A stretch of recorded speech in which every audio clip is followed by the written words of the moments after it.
अस्सलामुअलैकुम ਵੀਵਰਸ, ਕੀ ਹਾਲ ਆ ਤੁਹਾਡਾ। ਅਣਜਾਣ ਕੁੜੀ ਕੁਕਿੰਗ ਵਲੌਗ ਦੇ ਵਿੱਚ ਖੁਸ਼ ਆਮਦੀਦ। ਉਮੀਦ ਕਰਦੀ ਹਾਂ ਤੁਸੀਂ ਠੀਕ ਹੋਵੋਗੇ ਤੇ ਮੈਂ ਵੀ ਠੀਕ ਹਾਂ। ਅੱਲਾਹ ਤਾਲਾ ਦਾ ਬੜਾ ਕਰਮ ਹੈ। ਅੱਜ ਅਸੀਂ ਬਣਾਉਣ ਜਾ ਰਹੇ ਹਾਂ ਬਰਗਰ, ਯਾਨੀ ਕਿ ਗੋਲ ਬੰਦ ਜਿਹੜੇ ਮਿਲਦੇ ਆ ਉਹਨਾਂ ਦੇ ਅਸੀਂ ਬਰਗਰ ਬਣਾਵਾਂਗੇ। ਤੇ ਅਸੀਂ ਘਰ ਦੇ ਵਿੱਚ ਬਣਾ ਕੇ ਟਰਾਈ ਕਰਾਂਗੇ ਵੀ ਕਿੱਦਾਂ ਦੇ ਬਣਦੇ ਆ। ਤੇ ਅਸੀਂ ਅੱਜ ਦੀ ਰੈਸਪੀ ਸ਼ੁਰੂ ਕਰਦੇ ਹਾਂ। ਤੇ ਅਸੀਂ ਲਿਆ ਵਾ ਕੀਮਾ ਲਿਆ ਵਾ ਅਸੀਂ ਬੀਫ ਦਾ, ਯਾਨੀ ਕਿ ਕੱਟੇ ਦਾ ਜਾਂ ਵੱਛੇ ਦਾ। ਅਸੀਂ ਕੀਮਾ ਲਿਆ ਵਾ। ਲੈ ਕੇ ਅਸੀਂ ਇਹਨੂੰ ਸਿਰਕਾ ਲਾ ਲਿਆ ਵਾ। ਸਿਰਕਾ ਲਾ ਕੇ ਇਹਨੂੰ ਅਸੀਂ 15-20 ਮਿੰਟ ਵਾਸਤੇ ਰੱਖ ਦੇਵਾਂਗੇ। ਤੇ ਇਹ ਤਾਂ ਕਿ ਇਹਦੀ ਸਾਰੀ ਸਮੈਲ ਖ਼ਤਮ ਹੋ ਜਾਵੇ ਤੇ ਬੱਚੇ ਵੱਡੇ ਸਾਰੇ ਖਾ ਲੈਣ। ਤੇ ਇਸ ਤੋਂ ਬਾਅਦ ਅਸੀਂ ਬਣਾਵਾਂਗੇ ਹੁਣ ਮਾਇਓਨੀਜ਼ ਅਸੀਂ ਘਰ ਦੇ ਵਿੱਚ ਹੀ ਤਿਆਰ ਕਰਾਂਗੇ। ਤੇ ਬਾਜ਼ਾਰੀ ਮਾਇਓਨੀਜ਼ ਬਹੁਤ ਮਹਿੰਗੀ ਪੈ ਜਾਂਦੀ ਆ ਤੇ ਘਰ ਦੇ ਵਿੱਚ ਅੱਛੇ ਤਰੀਕੇ ਨਾਲ ਬਣ ਕੇ ਤਿਆਰ ਹੋ ਜਾਂਦੀ ਆ, ਨਾਲੇ ਸਾਨੂੰ ਸਸਤੀ ਵੀ ਪੈਂਦੀ ਆ। ਅਸੀਂ ਮਾਇਓਨੀਜ਼ ਬਣਾਉਣ ਵਾਸਤੇ ਲਵਾਂਗੇ 2 ਅੰਡੇ ਲਵਾਂਗੇ ਅਸੀਂ। ਤੇ ਦੋਨਾਂ ਆਂਡਿਆਂ ਨੂੰ ਅਸੀਂ ਤੋੜ ਕੇ ਬਲੈਂਡਰ ਜੱਗ ਦੇ ਵਿੱਚ ਪਾ ਲਵਾਂਗੇ। ਇਹ ਮਾਇਓਨੀਜ਼ ਬਲੈਂਡਰ ਜੱਗ ਦੇ ਵਿੱਚ ਹੀ ਤਿਆਰ ਹੁੰਦੀ ਆ, ਕਿਉਂਕਿ ਇਹਨੂੰ ਜ਼ਿਆਦਾ ਸ਼ੇਕ ਹੋ ਕੇ ਤੇ ਫਿਰ ਹੀ ਇਹ ਬਣਦੀ ਆ। ਤੇ ਅਸੀਂ 2 ਅੰਡੇ ਪਾ ਲਏ ਆ। 2 ਅੰਡਿਆਂ ਪਾਉਣ ਤੋਂ ਬਾਅਦ ਅਸੀਂ ਲਵਾਂਗੇ ਅੱਧਾ ਚਮਚਾ ਕਾਲੀਆਂ ਮਿਰਚਾਂ ਦਾ। ਫਿਰ ਅਸੀਂ ਲਵਾਂਗੇ ਅੱਧਾ ਚਮਚਾ ਨਮਕ ਦਾ। ਚਮਚਾ ਅਸੀਂ ਖਾਣ ਵਾਲਾ, ਯਾਨੀ ਕਿ ਜਿਹਦੇ ਨਾਲ ਅਸੀਂ ਚਾਵਲ ਵਗੈਰਾ ਖਾਈਦੇ ਆ, ਉਹ ਇਸਤੇਮਾਲ ਕੀਤਾ ਵਾ। ਚੰਗੀ ਤਰ੍ਹਾਂ ਆਪਣਾ ਬਰਤਨ ਸਾਫ਼ ਕਰ ਲਓ। ਇਸ ਤੋਂ ਬਾਅਦ ਅਸੀਂ ਪਾਵਾਂਗੇ ਲਸਣ ਦੀਆਂ ਕਲੀਆਂ ਛਿੱਲ ਕੇ ਤੇ ਅਸੀਂ ਉਹ ਪਾਵਾਂਗੇ। ਅਸੀਂ ਦੇਸੀ ਲਸਣ ਇਸਤੇਮਾਲ ਕੀਤਾ, ਤੁਸੀਂ ਦੂਸਰਾ ਵੀ ਇਸਤੇਮਾਲ ਕਰ ਸਕਦੇ ਆ। ਤੇ ਚੀਨੀ ਅਸੀਂ 3 ਚਮਚ ਲਏ ਸੀ ਖਾਣ ਵਾਲੇ, ਤੇ 3 ਚਮਚ ਅਸੀਂ ਬਲੈਂਡਰ ਜੱਗ 'ਚ ਪਾ ਲਏ ਆ। ਤੇ ਉਸ ਤੋਂ ਬਾਅਦ ਅਸੀਂ ਸਿਰਕਾ ਲਵਾਂਗੇ। ਸਿਰਕਾ ਅਸੀਂ 1 ਚਮਚ ਪਾਵਾਂਗੇ ਤਾਂ ਕਿ ਆਂਡੇ ਦੀ ਸਮੈਲ ਮਾਇਓਨੀਜ਼ 'ਚੋਂ ਨਾ ਆਵੇ। ਤੇ ਸਿਰਕਾ ਪਾਉਣ ਤੋਂ ਬਾਅਦ ਅਸੀਂ ਲਵਾਂਗੇ ਆਇਲ ਦੀ ਲਈ ਹੈ ਅਸੀਂ ਪੌਣੀ ਪਿਆਲੀ, ਯਾਨੀ ਕਿ 1 ਤੋਂ ਥੋੜ੍ਹਾ ਜਿਹਾ ਘੱਟ। ਤੇ ਅਸੀਂ ਅੱਧਾ ਪਾ ਲਵਾਂਗੇ ਆਇਲ ਤੇ ਅੱਧਾ ਅਸੀਂ ਰੱਖ ਲਵਾਂਗੇ। ਅੱਧਾ ਅਸੀਂ ਉਦੋਂ ਪਾਵਾਂਗੇ ਜਦੋਂ ਸਾਡੀ ਅੱਧੀ ਮਾਇਓਨੀਜ਼ ਤਿਆਰ ਹੋ ਜੂਗੀ ਬਣ ਕੇ। ਅਸੀਂ ਇਹਨੂੰ ਬਲੈਂਡਰ ਜੱਗ ਨੂੰ ਲਾ ਲਿਆ ਮਸ਼ੀਨ ਦੇ ਉੱਤੇ। ਤੇ ਹੁਣ ਅਸੀਂ ਇਹਨੂੰ ਚਲਾ ਦੇਵਾਂਗੇ ਬਲੈਂਡਰ ਨੂੰ। ਤੇ ਅਸੀਂ 5 ਤੋਂ 7 ਮਿੰਟ ਵਾਸਤੇ ਚਲਾਵਾਂਗੇ ਤੇ ਸਾਡੀ ਮਾਇਓਨੀਜ਼ ਸੋਹਣੀ ਜੀ ਤਿਆਰ ਹੋ ਜੂਗੀ। ਤੇ ਮੇਰੇ ਕੋਲ ਆਇਲ ਪਾਉਣ ਦਾ ਸਕਿਪ ਹੋ ਗਿਆ ਸੀਗਾ, ਤੇ ਫਿਰ ਮੈਂ ਪਾਇਆ ਆਇਲ ਪਾ ਕੇ। ਤੇ ਜਿਹੜਾ ਬਾਕੀ ਰਹਿੰਦਾ ਸੀ ਆਇਲ ਉਹ ਪਾ ਕੇ ਤੇ 2 ਮਿੰਟ ਜੱਗ ਨੂੰ ਬਲੈਂਡਰ ਨੂੰ ਹੋਰ ਚਲਾ ਕੇ ਤੇ ਸਾਡੀ ਮਾਇਓਨੀਜ਼ ਦੇਖੋ ਕਿੱਡੀ ਸੋਹਣੀ ਬਣ ਕੇ ਤਿਆਰ ਹੋ ਗਈ ਆ। ਤੇ ਇਹਦਾ ਸਟਰਕਚਰ ਕੁਛ ਇਸ ਤਰ੍ਹਾਂ ਦਾ ਵਾ। ਤੇ ਅਸੀਂ ਇਹਨੂੰ ਰੱਖਾਂਗੇ ਫਰਿੱਜ ਦੇ ਵਿੱਚ ਤੇ ਇਹ ਯਾਨੀ ਕਿ ਹੋਰ ਜ਼ਿਆਦਾ ਗਾੜੀ ਹੋ ਜੂਗੀ। ਤੇ ਮਾਇਓਨੀਜ਼ ਨੂੰ ਅਸੀਂ ਸਾਈਡ 'ਤੇ ਕਰ ਲੈਂਦੇ ਹਾਂ। ਮਾਇਓਨੀਜ਼ ਨੂੰ ਅਸੀਂ ਪਾਉਂਦੇ ਹਾਂ ਇੱਕ ਪਿਆਲੀ ਦੇ ਵਿੱਚ ਤੇ ਇਹਨੂੰ ਅਸੀਂ ਗਾਰਨਿਸ਼ ਕਰਦੇ ਹਾਂ। ਅਸੀਂ ਘਰ ਦੇ ਵਿੱਚ ਜਿਹੜੀ ਮਾਇਓਨੀਜ਼ ਤਿਆਰ ਕਰਦੇ ਹਾਂ ਉਹ ਬਹੁਤ ਜ਼ਿਆਦਾ ਅੱਛੀ ਹੁੰਦੀ ਆ। ਜੇ ਤੁਸੀਂ ਵੀ ਚਾਹੁੰਦੇ ਹੋ ਕਿ ਅਸੀਂ ਘਰ ਦੇ ਵਿੱਚ ਮਾਇਓਨੀਜ਼ ਤਿਆਰ ਕਰੀਏ ਤੇ ਇਹ ਰੈਸਪੀ ਤੁਹਾਡੇ ਵਾਸਤੇ ਹੀ ਆ।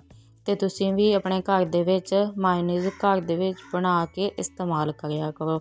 ਬਾਜ਼ਾਰੋਂ ਬਹੁਤ ਮਹਿੰਗੀ ਵੀ ਪੈਂਦੀ ਆ ਤੇ ਅਸੀਂ ਪਤਾ ਨਹੀਂ ਕਿਹੜੇ ਉਹ 'ਚ ਕੈਮੀਕਲ ਪੈਂਦੇ ਆ। ਇਹਦੇ ਵਿੱਚ ਅਸੀਂ ਘਰ ਦੇ ਵਿੱਚ ਥੋੜ੍ਹੇ ਖਰਚੇ ਦੇ ਵਿੱਚ ਮਾਇਓਨੀਜ਼ ਕਾਫੀ ਸਾਰੀ ਬਣਾ ਕੇ ਤਿਆਰ ਕਰ ਲਵਾਂਗੇ। ਤੇ ਇਸ ਤੋਂ ਬਾਅਦ ਅਸੀਂ ਪਿਆਰੀ ਜਿਹੀ ਕੂੰਡੀ ਲਵਾਂਗੇ। ਕੂੰਡੀ ਅਸੀਂ ਧੋ ਕੇ ਚੰਗੀ ਤਰ੍ਹਾਂ ਤੇ ਫਿਰ ਉਹਨਾਂ ਨੂੰ ਉਹਦੇ ਵਿੱਚ ਪਾਵਾਂਗੇ ਲਸਣ ਅਸੀਂ 1 ਗੰਢਾ ਲਿਆ ਵਾ। ਤੇ ਗੰਢਾ ਵੱਡਾ ਸੀਗਾ ਤੇ ਅਸੀਂ ਸਾਰਾ ਛਿੱਲ ਕੇ ਕੂੰਡੀ ਦੇ ਵਿੱਚ ਪਾ ਲਿਆ ਵਾ। ਤੇ ਗੋਸ਼ਤ ਜਿਹੜਾ ਸੀਗਾ ਕੀਮਾ, ਉਹਨੂੰ ਅਸੀਂ ਧੋ ਕੇ ਤੇ ਚੰਗੀ ਤਰ੍ਹਾਂ ਘੁੱਟ ਨੱਪ ਕੇ ਇਹਦਾ ਸਾਰਾ ਪਾਣੀ ਕੱਢ ਲਿਆ ਵਾ। ਕੱਢ ਕੇ ਅਸੀਂ ਇਹਨੂੰ ਖੁਸ਼ਕ ਕਰਕੇ ਤੇ ਇਹਨੂੰ ਵੀ ਕੂੰਡੀ ਦੇ ਵਿੱਚ ਪਾ ਲਵਾਂਗੇ। ਇਹ ਅਸੀਂ ਕੀਮਾ ਕੁੱਟ ਕੇ ਇਸਤੇਮਾਲ ਕਰਨਾ ਵਾ ਤਾਂ ਕਿ ਸਾਡੀਆਂ ਟਿੱਕੀਆਂ ਟੁੱਟਣ ਨਾ।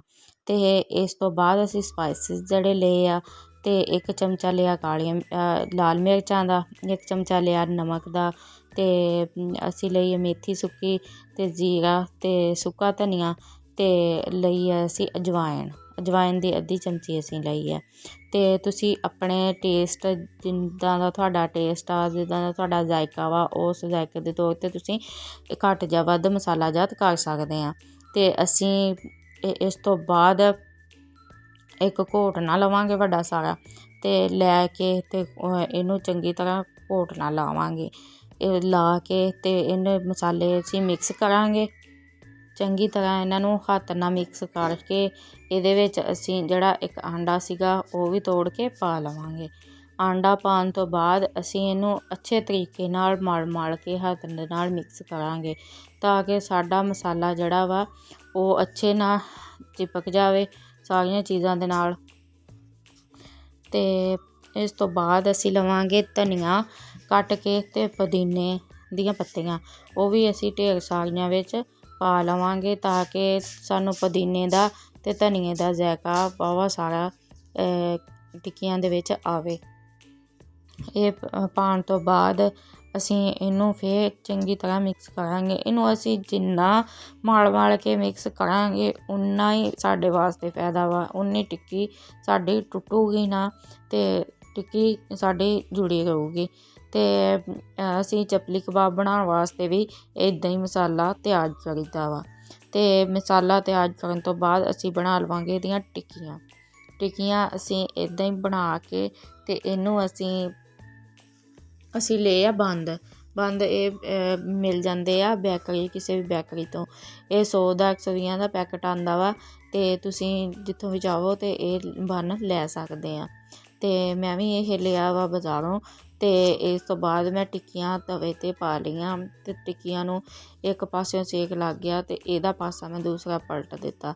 ਇਹਨੂੰ ਤੁਸੀਂ ਹਲਕੀ ਆਂਚ 'ਤੇ ਦਮ 'ਤੇ ਦੇ ਕੇ ਪਕਾਇਓ, ਅਤੇ ਤੁਹਾਡੀ ਟਿੱਕੀ ਕੱਚੀ ਨਾ ਰਹੂਗੀ। ਇਸ ਤੋਂ ਬਾਅਦ ਅਸੀਂ ਜਦੋਂ ਬਰਗਰ ਬਣਾਉਣ ਜਾ ਰਹੇ ਸੀ, ਅਤੇ ਮੌਸਮ ਵੀ ਬਹੁਤ ਜ਼ਿਆਦਾ ਸੋਹਣਾ ਹੋ ਗਿਆ ਸੀਗਾ, ਅਤੇ ਅਸੀਂ ਬਹੁਤ ਇੰਜੋਏ ਕੀਤਾ। ਅਤੇ ਇਹ ਮੇਰੇ ਕੋਲ ਪਈ ਸੀ ਥੋੜ੍ਹੀ ਜਿਹੀ ਚੀਜ਼ ਵੀ ਮੈਂ ਵਿੱਚ ਲਾ ਕੇ ਅਤੇ ਆਪਣੇ ਬਰਗਰ ਤਿਆਰ ਕਰਨ ਲੱਗੀ ਹਾਂ। ਮੈਂ ਵਿੱਚ ਲਾਈ ਪਹਿਲੇ ਮੈਂ ਲਾਈ ਮਾਇਓਨੀਜ਼ ਲਾ ਕੇ ਉੱਤੇ ਰੱਖੀ, ਸ਼ਾਮੀ ਰੱਖ ਕੇ ਉੱਤੇ ਖੀਰਾ ਟਮਾਟਰ ਅਤੇ ਪਿਆਜ਼ ਕੱਟ ਕੇ ਧੋ ਕੇ ਉਹ ਲਾਇਆ, ਅਤੇ ਉੱਤੇ ਲਾਤੀ ਕੈਚਅਪ ਲਾਉਣ ਤੋਂ ਬਾਅਦ ਉੱਤੇ ਮੈਂ ਬੰਨ ਰੱਖ ਦੂੰਗੀ ਜਿਹੜੇ ਹੈਗੇ ਆ ਸਾਡੇ। ਅਤੇ ਸਾਡੇ ਐਡੇ ਸੋਹਣੇ ਬਣ ਕੇ ਤਿਆਰ ਹੋਏ ਸੀ। ਇਹਨਾਂ ਦਾ ਜ਼ਾਇਕਾ ਵੀ ਬਹੁਤ ਜ਼ਿਆਦਾ ਅੱਛਾ ਸੀ, ਤੁਸੀਂ ਦੇਖ ਸਕਦੇ ਆ। ਤੁਸੀਂ ਘਰ ਦੇ ਵਿੱਚ ਬਹੁਤ ਸੋਹਣੀਆਂ ਰੈਸਪੀਆਂ ਬਣਾ ਕੇ ਤਿਆਰ ਕਰ ਸਕਦੇ ਆ। ਅਤੇ ਜੇ ਤੁਸੀਂ ਸਾਡੇ ਚੈਨਲ ਨੂੰ ਅਣਜਾਣ ਕੁੜੀ ਕੁਕਿੰਗ ਵਲੋਗ ਨੂੰ ਸਬਸਕ੍ਰਾਈਬ ਨਹੀਂ ਕੀਤਾ ਅਤੇ ਹੁਣੇ ਕਰ ਲਓ, ਅਤੇ ਤੁਹਾਨੂੰ ਇਹਦੇ ਵਿੱਚ ਅੱਛੀਆਂ ਚੰਗੀਆਂ ਵੀਡੀਓ ਮਿਲਦੀਆਂ ਰਹੂੰਗੀਆਂ, ਹਰ ਇੱਕ ਰੈਸਿਪੀ। ਅਤੇ ਇਸ ਤੋਂ ਬਾਅਦ ਅਸੀਂ ਬਣਾਏ ਸੀ ਜਿਹੜੇ ਚਪਲੀ ਕਬਾਬ ਵੀ ਅਸੀਂ ਤੁਹਾਨੂੰ ਦਿਖਾਵਾਂਗੇ ਵੀ ਸਾਡੇ ਚਪਲੀ ਕਬਾਬ ਕਿੱਦਾਂ ਦੇ ਬਣੇ ਆ। ਹੁਣ ਅਣਜਾਣ ਕੁੜੀ ਕੁਕਿੰਗ ਵਲੋਗ ਨੂੰ ਦਿਓ ਇਜਾਜ਼ਤ, ਮਿਲਦੇ ਹਾਂ ਅਗਲੀ ਵੀਡੀਓ ਦੇ ਵਿੱਚ, ਅਤੇ ਅੱਛੀ ਜਿਹੀ ਬਣਾ ਕੇ। ਅਤੇ ਅੱਲਾ ਹਾਫਿਜ਼। ਦੁਆਵਾਂ 'ਚ ਸਾਨੂੰ ਬਹੁਤ ਜ਼ਿਆਦਾ ਯਾਦ ਰੱਖਿਆ ਕਰੋ, ਅਤੇ ਸਾਡਾ ਚੈਨਲ ਲਾਈਕ ਕਰੋ, ਸ਼ੇਅਰ ਕਰੋ, ਸਬਸਕ੍ਰਾਈਬ ਕਰੋ। ਹਾਫਿਜ਼।